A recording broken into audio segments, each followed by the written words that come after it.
Welcome to the complete story for Star Wars The Force Unleashed. Now this is an odd one because there isn't much to this story beyond the video games. But hey, a lot of you have requested this one and now seems like a good time to do it. I wonder if anything special happened in the Star Wars universe recently. This story takes place between episodes 3 and 4. Our tale begins with Darth Vader killing as many people as he can over and over while looking for a Jedi. He's been killing them ever since the events of episode 3, and that has brought him to this planet to finish the job. But once he kills the Jedi, he stumbles over a child that is strong with the Force. As the Empire's soldiers are about to kill him, he decides that this is his chance for his own revenge. He saves the child as he blocks all of the soldiers' shots. He'll raise this child as his own apprentice. As with many of Darth Vader's backdoor plans, the Emperor has no idea what he's doing, and years pass with Darth Vader's apprentice Starkiller preparing to slay the Jedi, in preparation to kill the Emperor, so that Vader and Starkiller can rule the galaxy together. He begins his journey to kill the various Jedi to get himself ready to fight the Emperor, and he meets Juno Eclipse, his pilot, and his droid sidekick, Proxy. With his goal in mind and his companions at hand, he sets off to slay his first Jedi on Nar Shaddaa. They all arrive at the Jedi's homestead, and Starkiller begins battling against the Jedi, and he's told by his first target that he won't always be one with the dark side. But he does prevail, and he defeats Master Coda. Vader takes the lightsaber of that Jedi as proof, and he sends Starkiller on another mission. So Starkiller takes out the second Jedi, and then the third. But the third Jedi warns him that the Sith always betray each other, and then she jumps to her death. But this is when things get interesting, because the Emperor has arrived. He had spies following Starkiller, and to prevent the Emperor from killing him, Darth Vader stabs Starkiller. Then the Emperor demands Vader finish off Starkiller to prove his loyalty, to prove that he won't try this again. Vader throws Starkiller around the ship, and then eventually he throws him out of the ship and into space. Pleased, the Emperor laughs and leaves. But Vader faked Starkiller's death in order to allow the Emperor to think that he had killed him. He then recovered Starkiller's body, and he told him his new mission: to assemble a rebellion as a distraction for the Emperor. This will allow Darth Vader to once again move in secret, and they can overthrow the Emperor as planned. So Starkiller moves behind the scenes, a free man now, trying his best to build up the rebellion.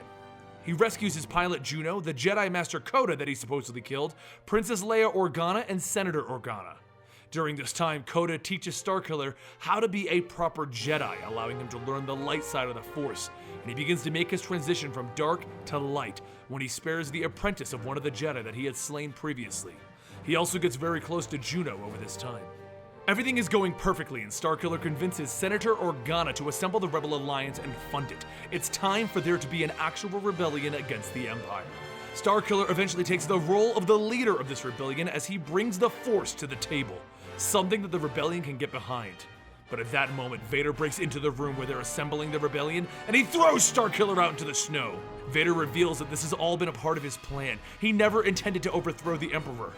As he goes in to kill Starkiller, Proxy runs over, distracting Vader by pretending to be Obi-Wan, and Starkiller manages to get away.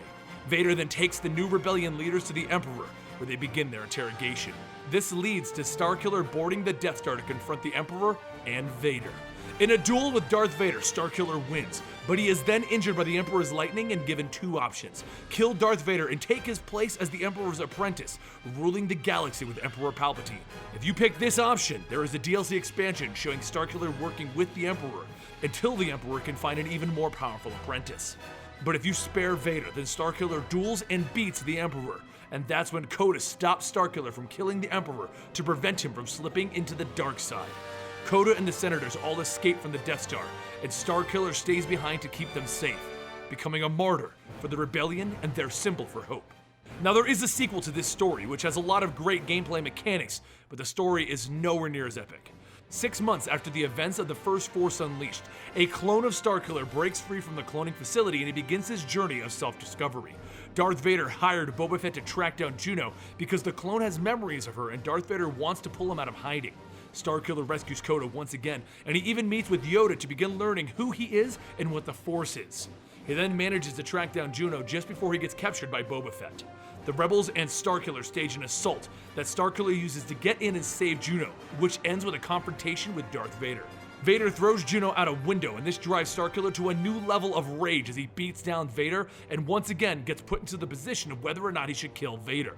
This time, if the dark side is chosen by killing Vader, a cloaked figure sneaks up behind Starkiller and stabs him as he tries to kill Vader.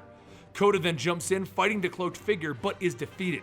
Vader then explains that the cloning process was imperfect, and it is now perfect as he has a perfect dark side clone, the one that just killed Starkiller.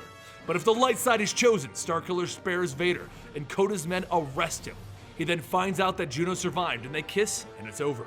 The ending shows Starkiller and Juno taking Vader to prison while Boba Fett's ship follows along. And that is the complete story of Star Wars: The Force Unleashed. I know a lot of you guys have asked for this for quite some time, so we figured we would cover it right about now. And if you did enjoy this, please let us know in the comments down below and let us know what other stories you guys want us to cover. Don't forget, we are revamping this channel and a lot of good stuff is coming soon, so don't forget to subscribe. Thank you and have a good day.